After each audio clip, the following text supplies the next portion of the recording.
Fala pessoal, vamos dar continuidade aqui. Acabamos de falar aí sobre os EPIs na última aula e o que eu quero enfatizar? Não restringam seus conhecimentos apenas nesse vídeo. Procure estudar na apostila, buscar outras fontes de estudo. Tranquilo? Tá, vamos lá. Só para frisar mais uma vez, toda vez que for trabalhar com algum paciente, estejam paramentados de acordo com a situação, tá bom? Se tiver necessidade de usar máscara, use luva em todo procedimento, tá bom? Gorro, máscara, mais uma vez reforçando, porque é uma das vias de transmissão, óculos também, tá bom? A cada caso a gente tem que associar qual EPI eu devo usar. Mas de PRAD, tem que usar luva, máscara, óculos, avental, tá bom? Bota fechada ou sapato fechado, tranquilo? Tá, agora a gente vai entender e falar um pouquinho sobre acidentes. Pessoal, todo acidente é prejudicial, tanto para o empregador, tanto para o empregado, tanto para o paciente, tá bom? Isso tudo aí gera custos tanto financeiros quanto psicológicos, tá? Quando eu falo de acidentes, para gerar um acidente eu preciso de um risco. E a norma regulamentadora NR5, ela traz alguns riscos, tá? Na verdade, que são 5. Risco físico, químico, ergonômico, risco de acidente e biológico, tá bom? Então são riscos que a gente está sujeito. Eu não vou entrar exatamente dentro dos riscos, mas eu vou resumir para vocês. Quando eu falo que eu tenho um risco químico, como o próprio nome já diz, é um risco em que houve um acidente envolvendo algum produto químico, como por exemplo algum ácido, tá? Caiu na pele do profissional ou de quem estava à volta, é um acidente químico, tá bom? Risco físico. Pessoal, quando eu falo de risco físico, eu estou falando aí de radiações, ruído, calor, frio, tá bom? Quando eu falo de risco ergonômico, a primeira coisa que vem na cabeça é o quê? Postura. Então tenha postura ao realizar suas atividades, tranquilo? Não exceda a carga, jornada de trabalho. A nossa área até é complicado a gente falar isso, né? Porque a gente vê muito aí médico, não sei quantas horas, profissional de saúde, não sei quantas horas, técnico trabalhando, enfermeiro, tá? Mas a gente tem que saber nossos limites, para que eu não comprometa o meu organismo e venha me acidentar, tá bom? Tem também o risco de acidente, tá? Como o próprio nome já enfatiza, risco de acidente são riscos em que esse acidente pode ser de trajeto, dentro do trabalho, tá bom? E o risco biológico, esse sim é um dos que a gente mais vai estar exposto. Mais quem nós profissionais de saúde, tá bom? Dando continuidade aí. Quando eu falo de acidente, eu tenho três tipos de acidente. Eu tenho um acidente típico, um acidente atípico e um acidente de trajeto. Quando eu falo acidente de trajeto, pessoal, estou dizendo que é aquele acidente em que eu saio da minha casa em direção ao hospital, clínica, instituição que seja, e nesse percurso eu me acidento, eu caio de moto, eu tropeço, eu tenho uma entorse, enfim, certo? E tem o tipo de acidente típico. Típico é algo que é corriqueiro, que acontece, já aconteceu e é caracterizado, pessoal, por ocorrer no local de trabalho ou aos redores ali, durante o expediente do trabalhador. Certinho? Só puxar um pouquinho aqui. maioria das vezes, esses acidentes típicos, ele ocorre por imprudência ou falta de atenção do trabalhador. Então, pessoal, existe algo que eu costumo dizer. Existe falha na segurança e falha da segurança. É uma letra que muda todo o contexto da frase. Falha na segurança. Vou dar um exemplo. Você chegou, avaliou seu local de trabalho, está tudo de acordo, mas na hora que você foi fazer, por exemplo, a aspiração de uma medicação, a agulha quebrou, ou o frasco quebrou, e você se cortou. Um exemplo aqui. Foi uma falha na segurança. Falha na segurança, ninguém é culpado, tá? Foi um erro de fábrica, tá? Quando eu falo ninguém é culpado, mas aí a gente já retrata a fábrica, né? Quando eu falo falha da segurança, foi uma falha minha, entendeu? Como, por exemplo, tinha uma dipirona de 500 miligramas para ser ofertada via oral para Alex Wendel e eu entreguei a Gabriel. Uma falha gravíssima, tá bom? E o acidente atípico. Atípico, gente, é algo que não é normal acontecer, tá? Naquela situação. Como, por exemplo, ato de agressão. O ato de agressão, né, entre dois colegas de trabalho, ou entre pacientes, ou entre paciente e profissional, é um acidente atípico, entendeu? A contaminação do profissional durante, né, o trabalho é um acidente atípico.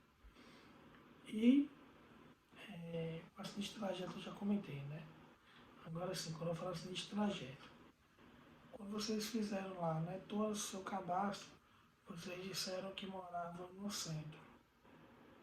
Do centro para a instituição que eu trabalho, eu pego 2, 3 curvas e estou lá.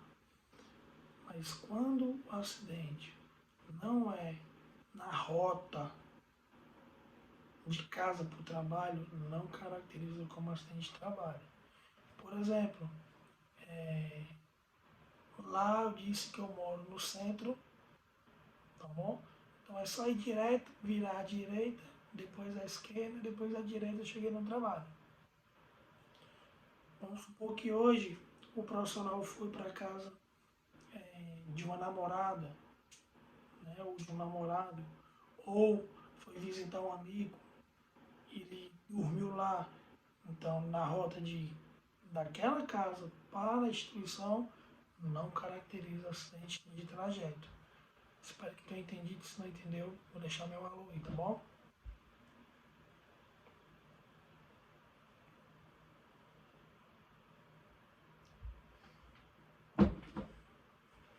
Sim, pessoal. O acidente de trabalho ele é aquele que ocorre por exercício no trabalho ou no percurso. Resumindo aí para vocês entenderem. Então, nesse momento, o trabalhador tem que estar a serviço da empresa. Tranquilo? É um dia de domingo, tá saindo da sua casa, caiu perto do local de trabalho. Se você não está em horário ou não está escalado para trabalhar, não é caracterizado como acidente de trabalho. Tranquilo? Acidente de trajeto. Só mais um instante aqui para vocês entenderem. Pessoal, eu tenho aquilo que a gente chama de acidente e incidente.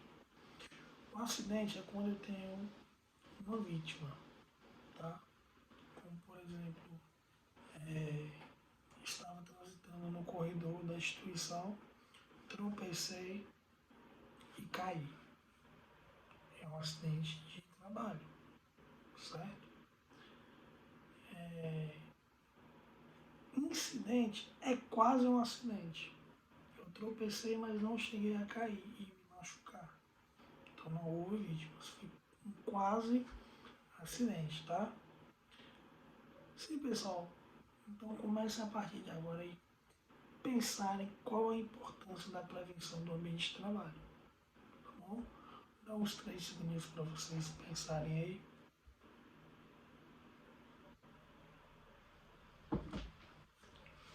O objetivo da biossegurança é garantir tanto a minha segurança quanto a de quem está ali ou de quem vai ser atendido. Então, de fato, um ambiente de trabalho organizado garante uma biossegurança, tá? Evita de ter erros, tá? Na nossa área, a gente tem, por exemplo, ampolas. As ampolas, gente, elas são muito parecidas umas com as outras, tá bom? Medicações são muito parecidas. Então, quando eu falo de medicação e segurança do paciente, a gente começa a dizer o quê? Que existe aqueles 7 certos, que hoje já não é mais 7, é 9, é 16, são 20 certos. 20 certos para que, Alex? Para garantir a administração de qualquer medicação. Pessoal, um simples comprimido administrado de forma errada, eu consigo trazer um malefício para um paciente.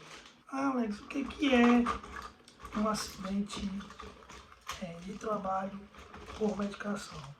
Pessoal, quando eu digo isso, eu estou aqui em minhas mãos com nimesulida 100 mg, certo? Então, quando eu estou dizendo segurança do paciente, eu tenho que pensar nos certos, que é o que? Hora certa, via certa, dia certo, paciente certo, via certa, dosagem certa, medicação certa, leito certo, paciente certo e assim por diante. E ainda assim acontece erro de eu pegar a medicação e dar para o colega de leito ao lado. Vou trazer um exemplo para vocês aqui. Eu dei entrada na UPA da cidade de Guanambi e o que acontece? Uma profissional me atendeu e ela, com toda a calma, com toda a paciência, ela conseguiu me fazer tudo, cumprir todos os certos e fez uma pergunta de suma importância. Prate para a vida, tá bom? Qual o seu nome? Eu respondi, Alex Ferreira de Oliveira. O que acontece? Às vezes a gente, na pressa, a gente chega para um paciente e diz: seu nome é Alex Ferreira de Oliveira? Ele vai dizer que sim, mas eu posso falar o seguinte: ter 2 Alex Wendel em um leito só. Alex Wendel não é muito comum, mas vamos lá. Maria José e José Maria de Oliveira. Os nomes bem parecidos. Então eu chego para um paciente que era José e Maria, e falo: seu nome é Maria José de Oliveira? Ele só entendeu melhor o Oliveira, que foi o finalzinho. Você vai e faz a medicação errada. Então, quando você pergunta o nome do paciente, eu chego e falo o quê? Qual é o seu nome? Alex Ferreira de Oliveira. José Maria. Maria José. Espero que vocês estejam me compreendendo, tá, pessoal? Estou dando um exemplo aqui de uma situação em que tem 2 pacientes no mesmo, na sua responsabilidade, e o que muda é só o nome: José Maria e Maria José. Então sempre pergunte qual o seu nome. Ele vai falar: Às vezes o paciente anda com dificuldade auditiva e você ainda não sabe, tá bom? E outra pergunta tão essencial. Você é alérgico à dipirona, à nimesulida? Por quê, pessoal? Porque se eu não faço essa pergunta, eu estou ferindo e colocando meu paciente em risco. Você chega aqui simplesmente, o médico, né? Tava o paciente com dor de cabeça, toma aqui, faça lá uma dipirona, 1 grama. Você simplesmente chega lá e faz a medicação 1 grama. Você não sabe se ele é alérgico, entendeu? Você não perguntou. E isso pode gerar uma série de consequências gravíssimas e pode levar o paciente à morte, tá bom? Situação em que eu chego, me apresento como profissional de saúde. Nesse setor, na nossa área, a gente tem que ganhar a confiança do paciente, gente, tá bom? Ali ele já está fragilizado de alguma maneira, tá? Então nós temos que trabalhar também o psicológico. É muito comum a paciente recusar estagiário. É comum. E ele tem o direito de recusar. Eu fui recusado várias vezes. Mas a gente tem que ter o quê? A gente chama de jogo de cintura. Por que, rapaz, não quer me deixar eu te funcionar? Rapaz, eu já faço isso a vida toda. Não é a primeira vez. Por mais que ele seja o primeiro. Confiança no diálogo. Lembra que eu falei lá no começo? Comunicação efetiva, comunicação verbal, tá? Nós não devemos ser robôs. Dipirona 1 grama, o médico prescreveu. Você vai lá, seu nome é Alex Wendel, tá? Já está errado, lembre. Qual o seu nome, Alex Wendel? Tá bom. Relatinha de dipirona? Não. Faz a medicação e esquece do paciente. A gente vai ter que ter um pouquinho de empatia na nossa área, tá, gente?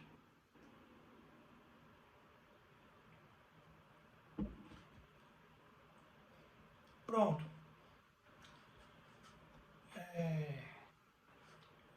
Entrei um pouquinho nesse assunto aí, tá, gente? De empatia, porque a gente vai ter que carregar em nossas costas ética profissional, tá?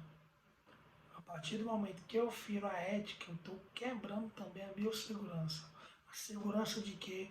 De informações, informações sigilosas. Lembrem-se, a partir do momento que você leva informações do seu trabalho para casa e compartilha com amigo, marido, mulher, vocês estão sendo antiéticos. Isso pode acarretar medidas administrativas, levando a responder a processos judiciais. Tá, gente? Vamos dar uma pausazinha aqui, respirar um pouco e já retorno com um novo vídeo, tá bom?